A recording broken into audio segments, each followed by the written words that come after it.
Welcome to a crazy idea. We're building this Redwood guitar. It is part of this major sale over at Crimson Guitars and Daily Guitar Draw. For every £10 you spend at Crimson Guitars, you get a £1 off a ticket to win this guitar.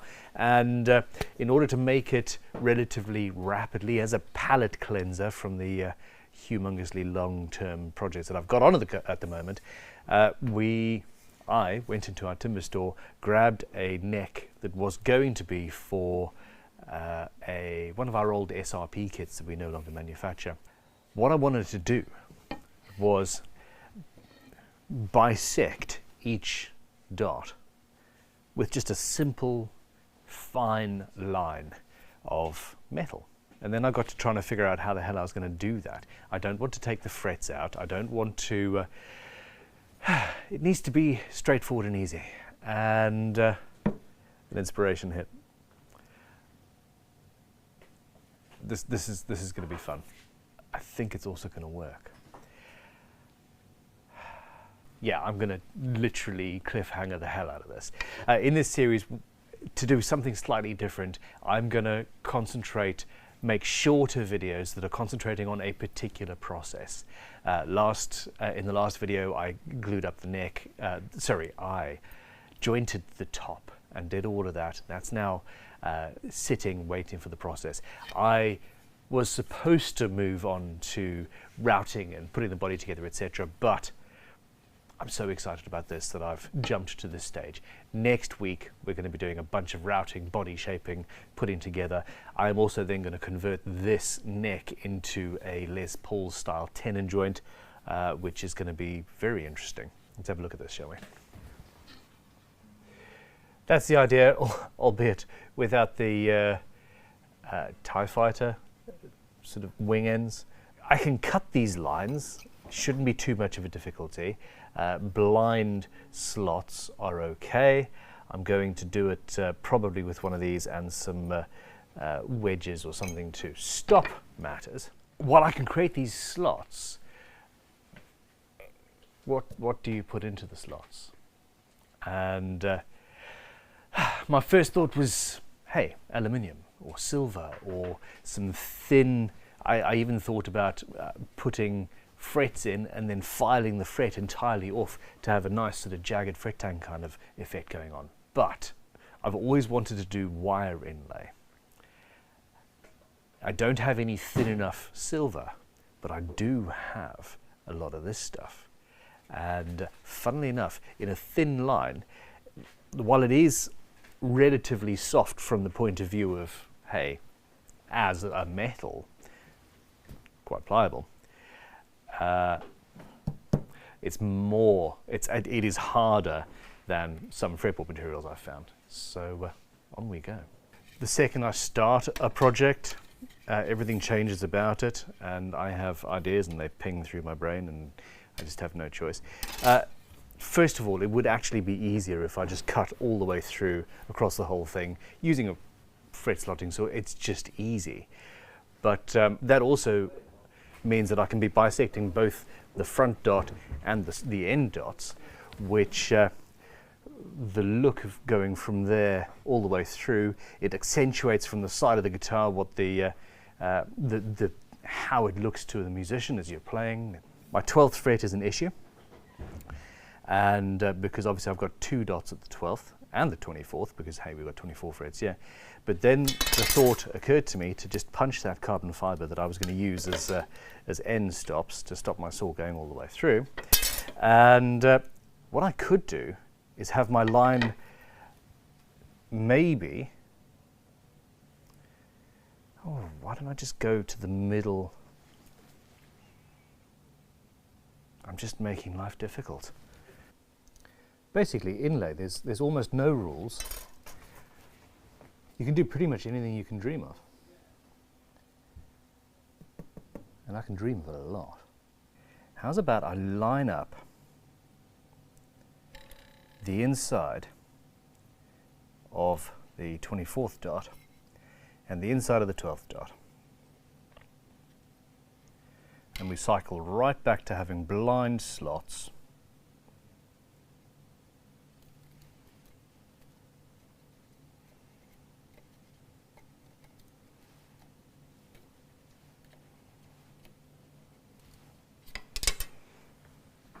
following a nice line, meeting there. It's going to be more difficult. Well, there we go. That's the plan. 5,000 thoughts, one plan. 'Tis the way.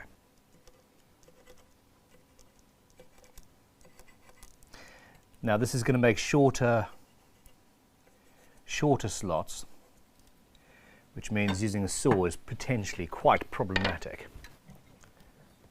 I might need to use the multi-tool. And the whole time I'm saying all of this stuff, you're thinking, but Ben, using solder as an inlay, that's just not going to work. What the hell, man?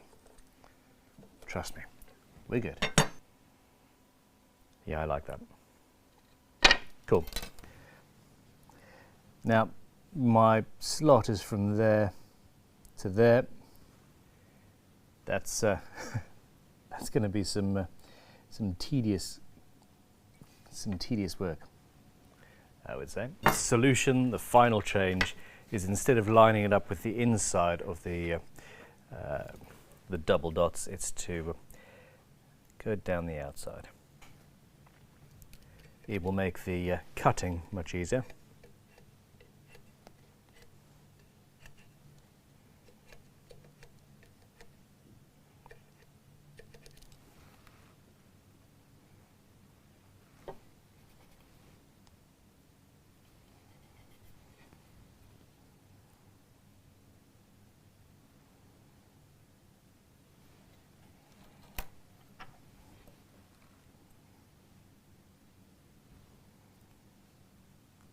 You need to remember that the saw itself is a little bit wider than the scalpel blade.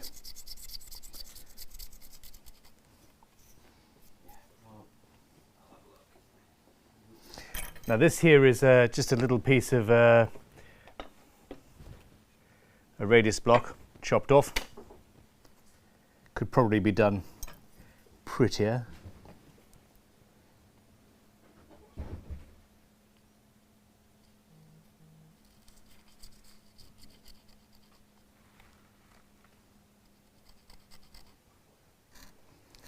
Okay, so I need to get through the inlay first,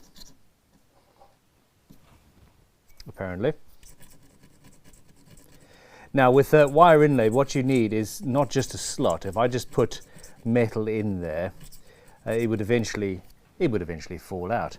I need to cut at an angle and essentially create a V-shaped slot so the metal is held inside.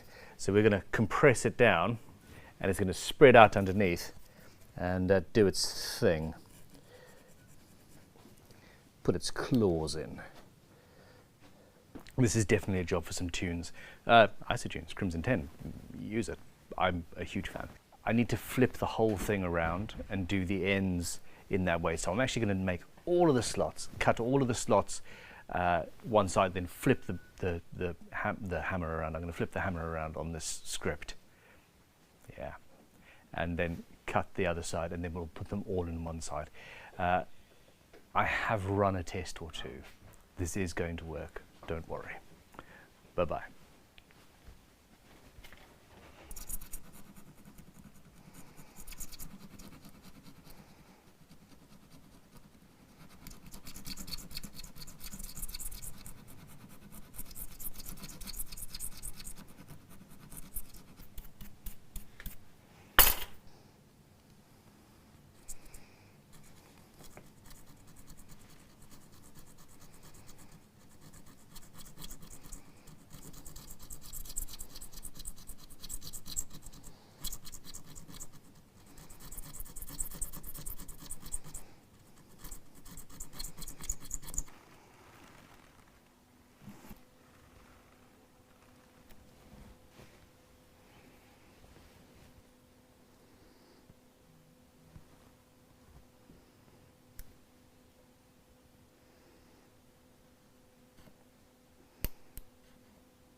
I don't want to be cutting through those right at the edge. That's just going to be, I'd have to use a Dremel for that.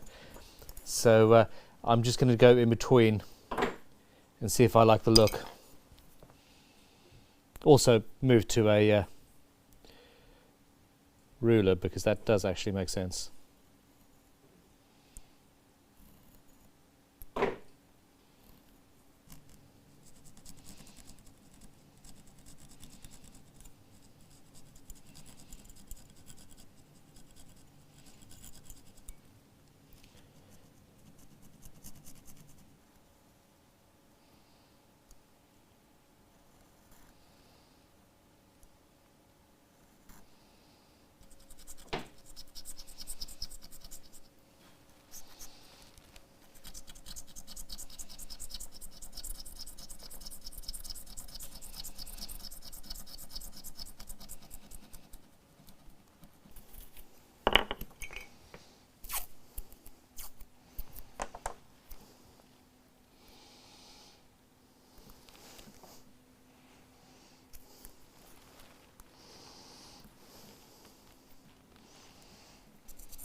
And now the fun truly begins. So we've got a relatively narrow slot that goes straight in.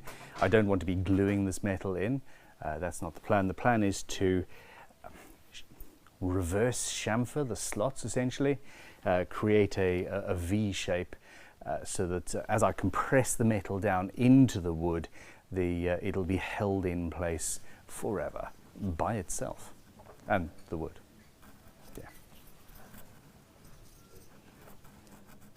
This is a gentle process. If I push too hard, if I go at an angle that's a little bit too extreme, you run the risk of tearing out the top edge, and that I do not want.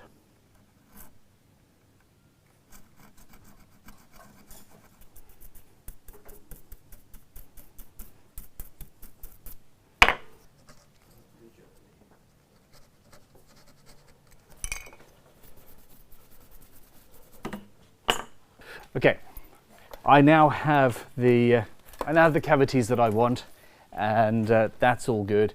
I'm not going to be using the giant, huge solder. I've got some lid-free solder, just what I use to put the guitars together with, and yeah, I need to pound this flat, which is fine. I've got something that I love. This was actually a gift to me from Ty Tyler. If you don't yet watch his Instagram, you really should. He has a beautiful mind, and guitar building mixed with that mind. It's well worth checking out. This is Cold Township Forge. It's a tiny skull-shaped anvil with a hardy hole. He's also on Instagram, Michael Hoops _BS, I think, something like that. Yeah, this is the first time I'm able to actually use this in anger on the channel, and yeah, it's sort of not quite the level of beating that it's been designed for, but hey, anyway.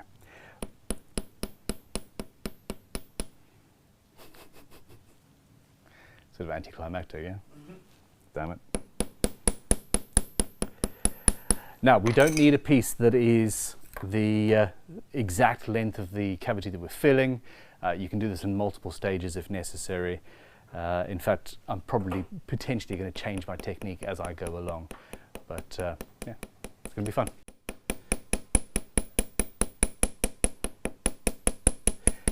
The question is, why, Ben, oh why, are you doing this with solder rather than, I don't know, sterling silver or something like that? And the reality is, my first thought was actually silver, or silver solder even, which is harder than this. But I don't want to take the frets out. I don't want to have to resand the whole fretboard and radius and all that jazz again. This is soft enough that even if I go a little bit too hard, it's just a case of a light scraping to fix it. With harder metals, I run the risk of blowing out through the whole fretboard, and it's just a whole thing. Also, with the thinner lines, genuinely, this is going to be hard enough. So, yeah, as hard as, if not harder than, the wood, in my opinion. Let me know in the comments below if I'm wrong on that, though. So, should we put this in?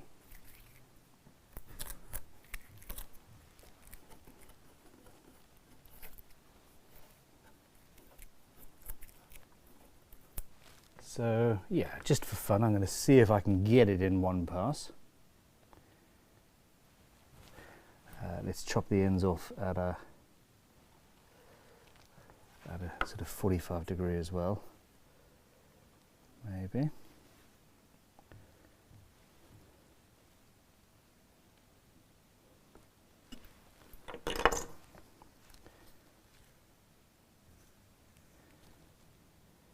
And yeah, I could have inlaid just a slit of metal.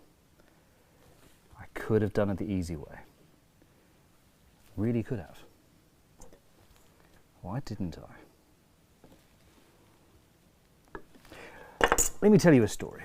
I thought it would be very, very cool to have a Galaxy inlay on the back of a bass guitar neck. Now this is probably 20 years ago now, a long time ago. I mean, Galaxies, they're round, nails are round. Fine, that's a good idea. To give past me a little bit of credit, I didn't just hammer them in and file them flush. I did actually drill holes the correct size and glue them in. But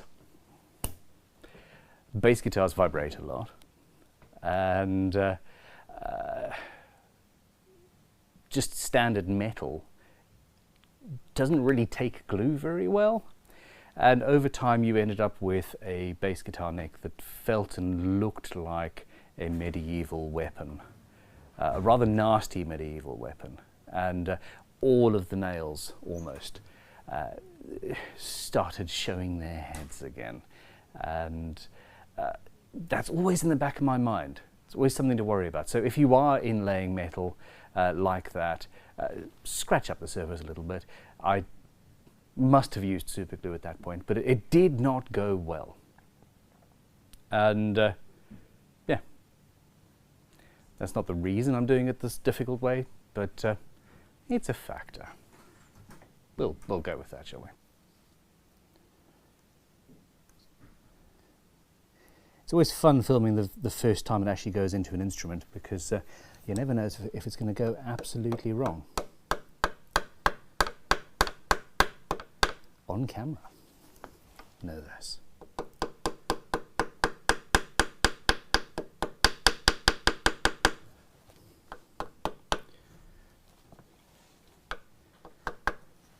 Now there are a number of you out there going, oh my gosh, that's an amazing little hammer, Ben. And yeah, you're right.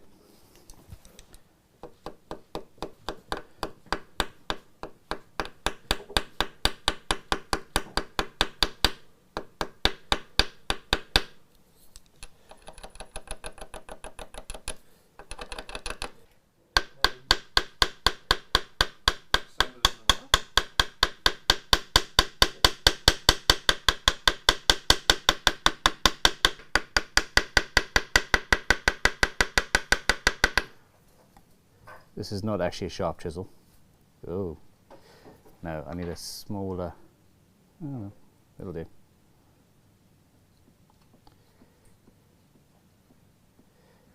This might work harden a little bit, I'm not sure.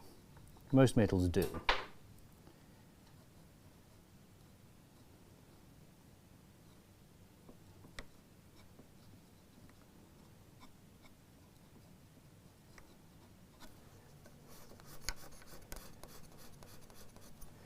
Scrapers are one of the best tools ever. Period. Fight me in the comments.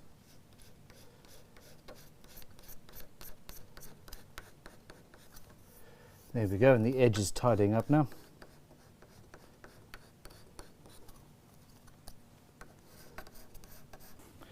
A fine file also works as well.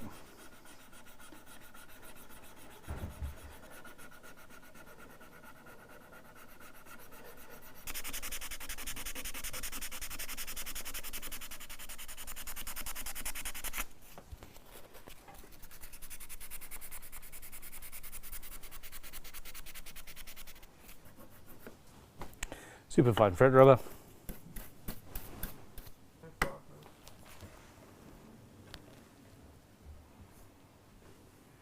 You doubted me. You doubted me. I understand it. I doubted me too. It's only healthy. But it worked. Now I've got to do it like 12 more times or something. So 9 more times. Woohoo!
So here we go. This is an agate burnisher. It's used in gold leafing, etc., and is perfect for gently getting this started and burnishing the solder into the cavity.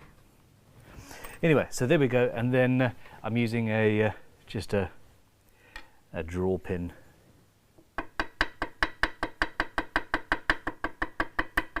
Oh no, I'm going to start this one again. It's not going according to plan.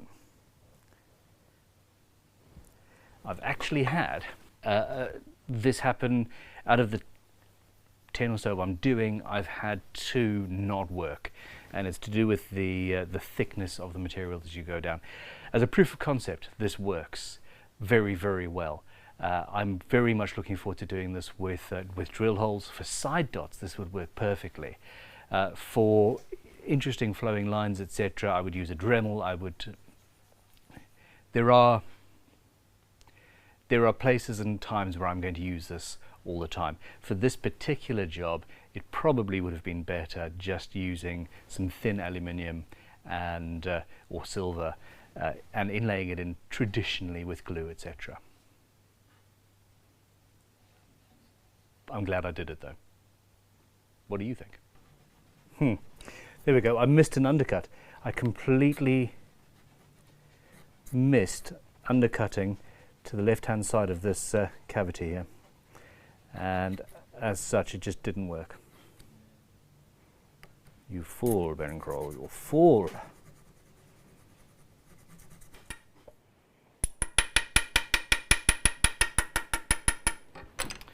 Okay, so one of the things that I've learned here is that you've got to, you don't want to cut too deep. Your slot needs to be relatively shallow and the V shape relatively small, so that the material goes all the way down to the bottom, and then as you hit it, it goes in sideways. If it's quite deep or the material you're hitting is too tall, then it just wants to mushroom over the top rather than potato on the bottom. Kind of made sense as I was stating it.